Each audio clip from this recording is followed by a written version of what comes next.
Assalamualaikum warahmatullahi wabarakatuh.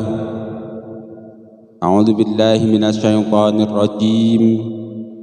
Bismillahirrahmanirrahim. Alhamdulillahi rabbil alamin. Allahumma salli wa sallim ala sayyidina Muhammad wa ala ali sayyidina Muhammad. Qala Rasulullah sallallahu alaihi wasallam, nabdarallahu mar'an sami'a minna hadisan fahfidhahu hatta yuballighahu ghairahu. Semoga Allah subhanahu wa ta'ala menjadikan wajah orang-orang yang mau mendengarkan hadis, menghafalnya, lalu menyebarkannya kepada orang lain. Allah jadikan wajahnya berseri-seri baik di dunia maupun di akhirat. Allahumma amin. Dan semoga Allah menjadikan orang-orang yang mau menonton video ini sampai habis, kemudian mensubscribe channel ini, Allah jadikan orang-orang yang sukses di dunia dan di akhirat.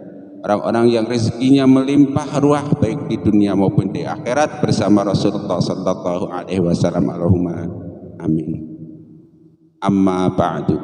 Kaum muslimin rahimakumullah. Marilah kita sama-sama melanjutkan belajar membaca kitab Al-Jami' Ash-Shahir karangan Imam Suyuti bab keutamaan doa. Hadis nomor 7602. Qala Rasulullah sallallahu alaihi wasallam, laisa syai'un akrama 'ala Allah ta'ala minad du'a'i. Artinya tidak ada sesuatu yang lebih mulia menurut Allah subhanahu wa ta'ala daripada doa. Hadis riwayat Ahmad, Bukhari dalam Adabul Mufrad, Imam Tirmidzi dan Imam Hakim dari Abu Hurairah. Status hadis ini hasan. Hadis ini juga bisa Anda lihat dalam kitab Sunan Tirmidzi hadis nomor 3370, dalam kitab Sunan Ibnu Majah hadis nomor 3829, dan dalam hadis Musnad Ahmad hadis nomor 8733. Mari kita lihat syarah hadis ini dalam kitab Fathul Qadir, tentu cuplikannya. Imam Al-Munawi mengatakan karena doa menunjukkan kekuasaan Allah subhanahu wa ta'ala dan kelemahan seorang yang berdoa. Mari kita lihat, saudaraku, laisa syai'un akrama 'ala Allah ta'ala minad du'a. Tidak ada sesuatu yang lebih mulia di sisi Allah selain doa. Laisa syai'un akrama, yang lebih mulia. Tidak ada sesuatu yang lebih mulia di sisi Allah daripada doa. Dengan kata lain, doa merupakan salah satu hal termulia yang ada di sisi Allah. Kok bisa kita cek ini? Doa. Kenapa? Karena sebuah doa langsung memposisikan Allah sebagai Allah, Allah sebagai Tuhan, dan kita yang berdoa sebagai hamba. Dah. Allah sebagai Allah, hamba sebagai hamba. Dah.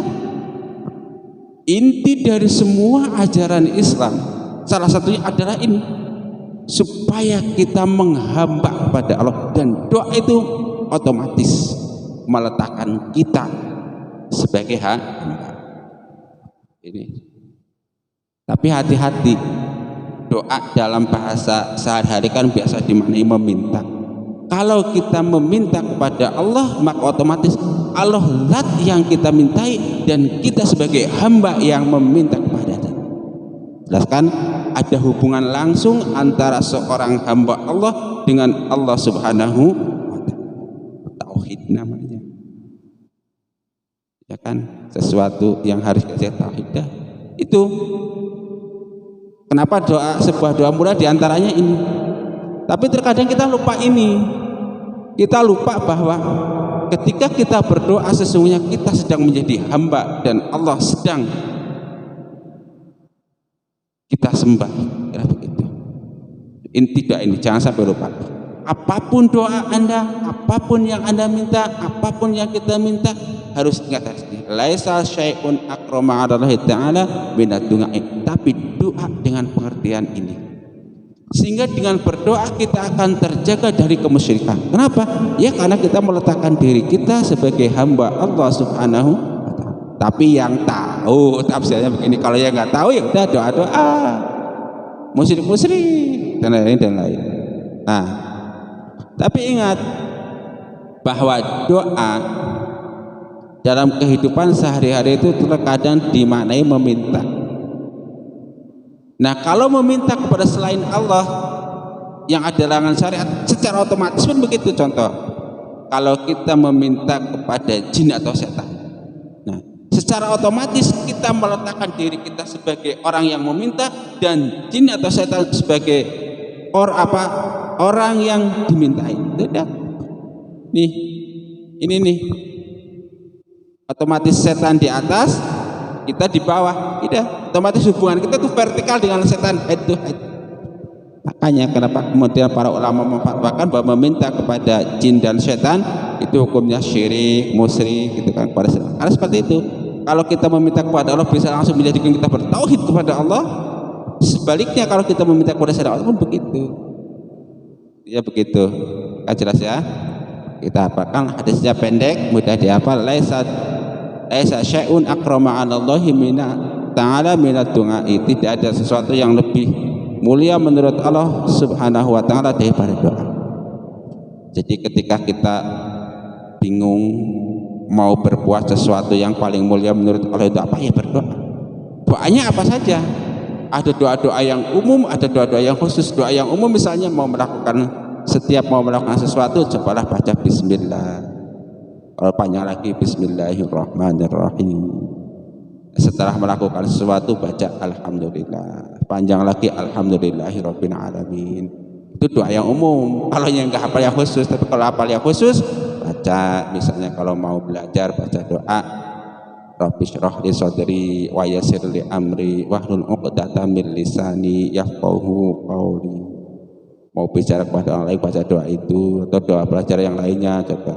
Allahumma inni as'aluka ilman nafi'a wa rizqan thayyiba wa amalan mutaqabbala.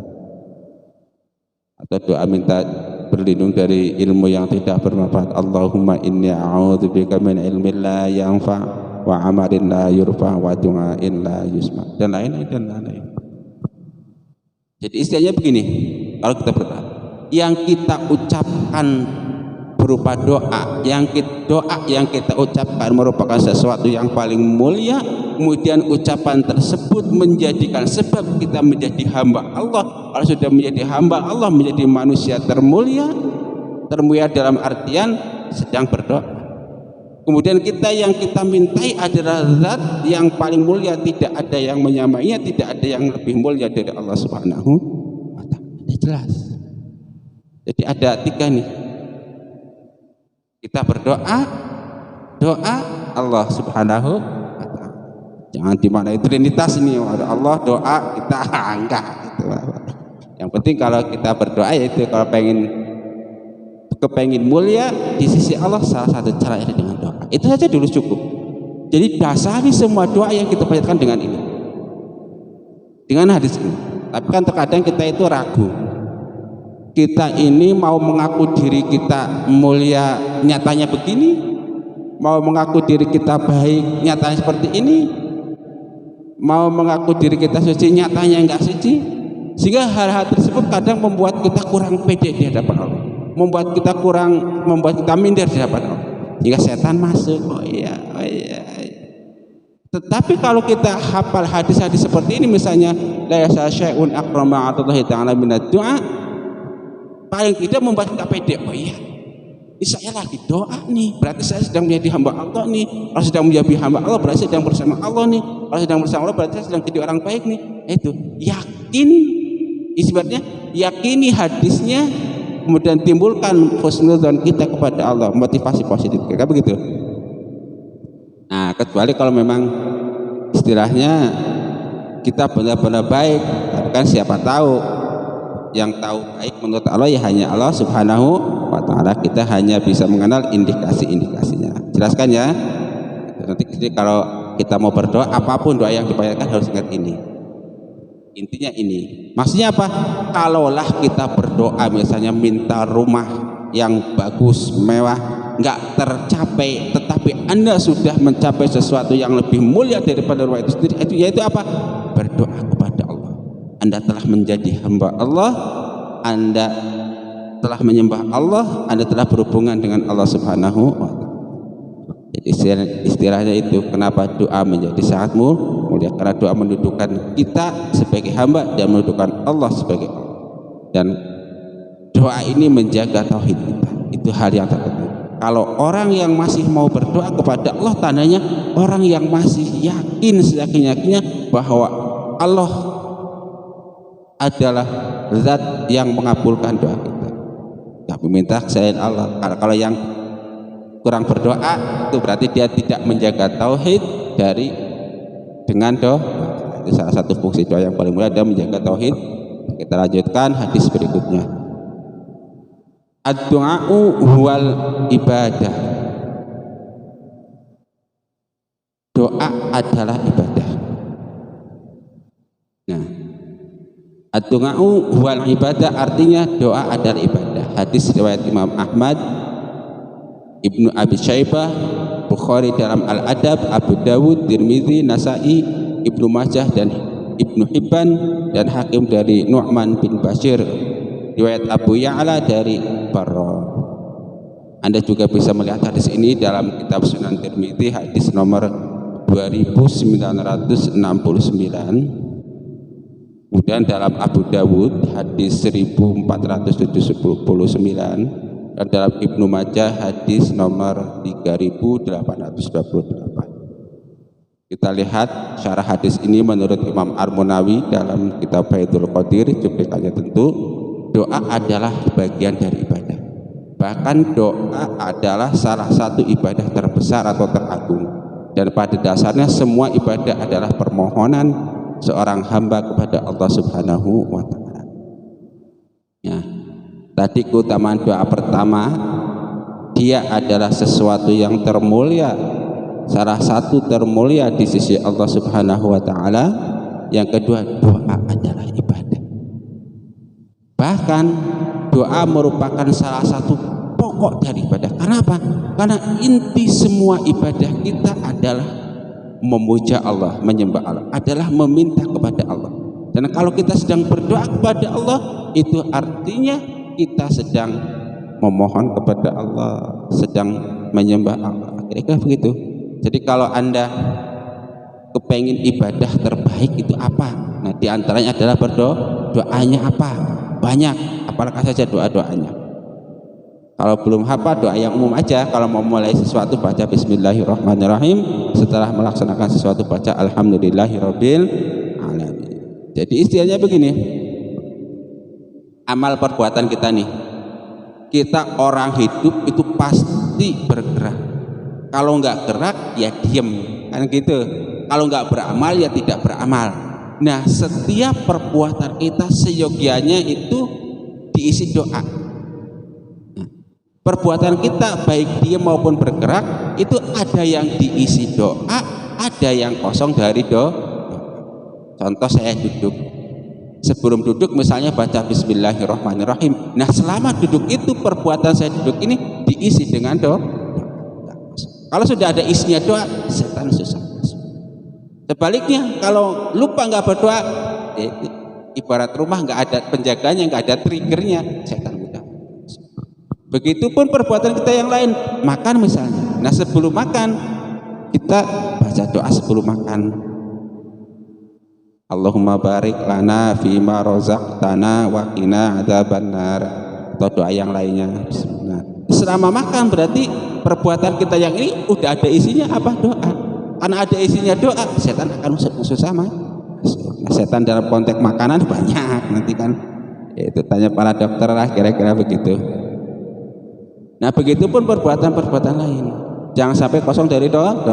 Nah, setelah selesai baca doa setelah makan misalnya, Alhamdulillahilladzi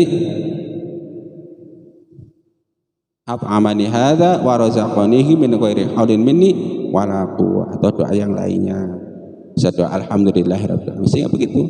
Sehingga setiap gerakan kita dimulai dengan doa, diakhiri dengan doa terus.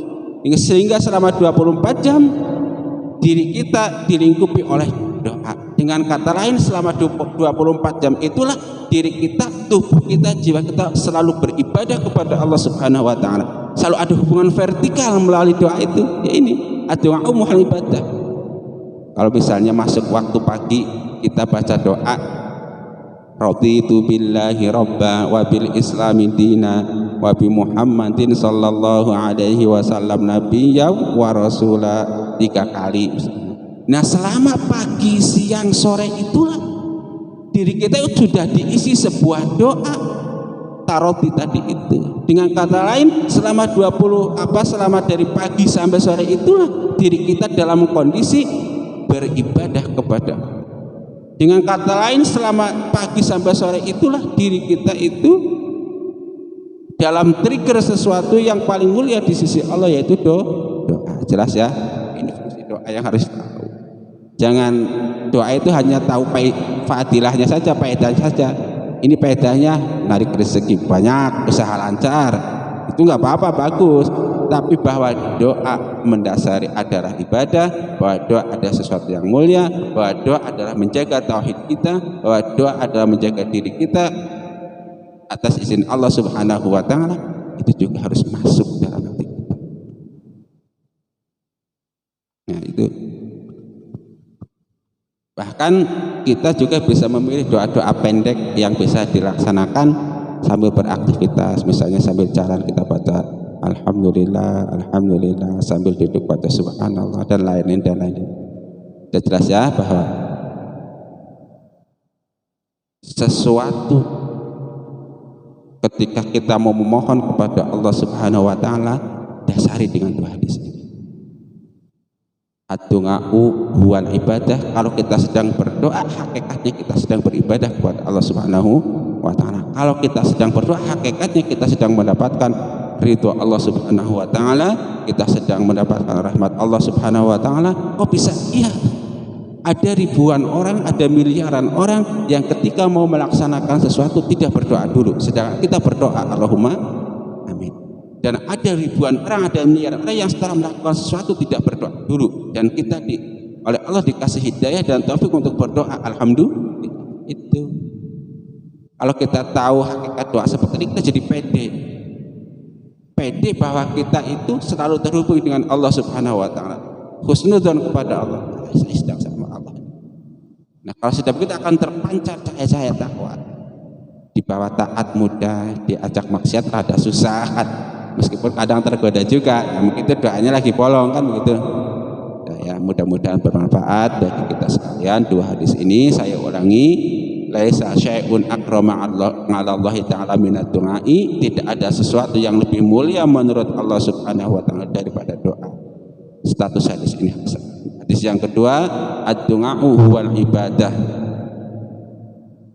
Doa adalah ibadah. Hadis riwayat Imam Ahmad dan lainnya. Status hadis ini sahih.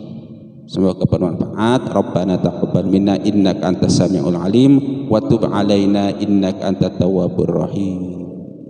Subhanakallahumma wa bihamdika asyhadu an la ilaha illa anta astaghfiruka wa atubu ilaik. Selalu saya doakan orang-orang yang menonton video ini dari awal sampai akhir, kemudian mensubscribe channel ini, semoga-moga hidupnya sukses di dunia dan di akhirat bersama Rasulullah sallallahu alaihi wasallam. Wallahu muwaffiq ila aqwamit thoriq. Wassalamualaikum warahmatullahi wabarakatuh.